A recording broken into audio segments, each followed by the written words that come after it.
નમસ્તે મિત્રો, મિતાબા naturopathy and Ayurveda ચેનલમાં આપનું સ્વાગત છે. આપ જોઈ શકો છો, આ એક જાતનું ઘાસ છે. કુદરત, નેચર આપણને સમયે સમયે જરૂર પ્રમાણેનું ઔષધિ, હવા, પાણી બધું આપતી રહેલી છે. આ ઓગસ્ટ સપ્ટેમ્બરમાં ઉગતું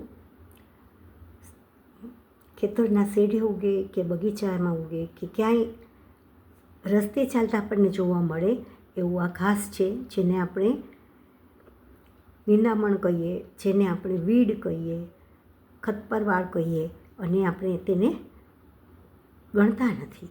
આ જે છે તે જુઓ કે નીચે પાંદની નીચે ઝીણા ઝીણા બોર જેવા દાણા આવ્યા છે, અને તેને ભૂમિ આમલા કહે છે, જેનું અંગ્રેજી નામ છે ફિલાન્સી નિરુરા. આમળા જેવા ઝીણા પાન છે અને ઝીણા દાણા છે ડાળીમાં નીચે ફળ તરીકે. આ ફળને જે 1-2 મહિના દેખાય છે, તેને ઔષધીય ગુણોથી જો સમજીએ, જો જાણીએ તો ઘણો ઉપયોગમાં લઈ શકાય છે. લીવર, કિડની તેમાં ખૂબ ઉપયોગી છે.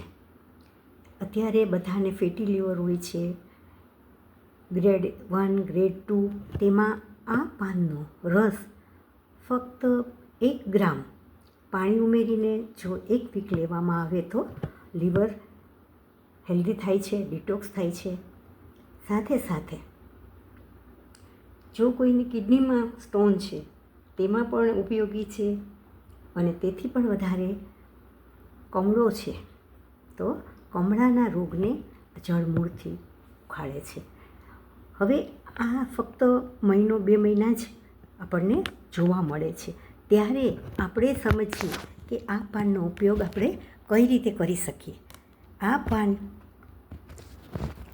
લઈને, આમ તો આખો પંચાંગ, એનો આખો છોડ જ આપણને ઉપયોગી છે, પણ પાનને લઈને જો છાંયે સૂકવી તેનો પાવડર બનાવી લઈએ તો એ પાવડર પણ ઉપયોગમાં લેવાઈ શકાય છે.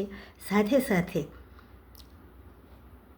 તેનો રસ કરીને, તેનો જ્યુસ કરીને ફક્ત 1 ગ્રામની માત્રામાં જો લેવામાં આવે તો ઘણો ઉપયોગી છે. ફ્રેન્ડ્સ, પાચન સુધારે છે, સાથે સાથે સુગરને કંટ્રોલ કરે છે, અને શરીરના અંદરમાં જો ક્યાંય સ્વેલિંગ હોય તો તેને દૂર કરે છે. જંગલી છોડ છે તે ગૌચરમાં કે ખેતરના શેઢે જોવા મળે છે, અને તેના 2 પાનની જે આખી લેયર હોય છે, તેમાં પાછળ આપણને આવા રાઈના દાણા જેવા ફળ જોવા મળે છે, અને તેથી તેને ભૂમિ આમલા કહે છે. પાવડરના રૂપમાં પણ વાપરી શકાય છે, અને સૌથી વધારે કિડની સ્ટોનમાં, ત્વચા રોગમાં કે અલ્સરમાં પણ ઉપયોગી છે. ફ્રેન્ડ્સ, આયુર્વેદ નિષ્ણાતની સલાહ લઈને જો ઉપયોગ કરીએ તો ઘણું ઉપયોગી એવું આ ખતપરવાળ છોડ, આ જે અત્યારે ઓગસ્ટ સપ્ટેમ્બરમાં જોવા મળે છે, તે ઘણો ઉપયોગી છે. આયુર્વેદના નિષ્ણાતો આપણને એક વસ્તુ વિશે જ્ઞાન આપી ગયા છે, અને તેનાથી આપણે વગર ગોળીએ, વગર દવાએ સ્વસ્થ રહી શકીએ છીએ. સ્વસ્થ રહો એ જ શુભેચ્છા.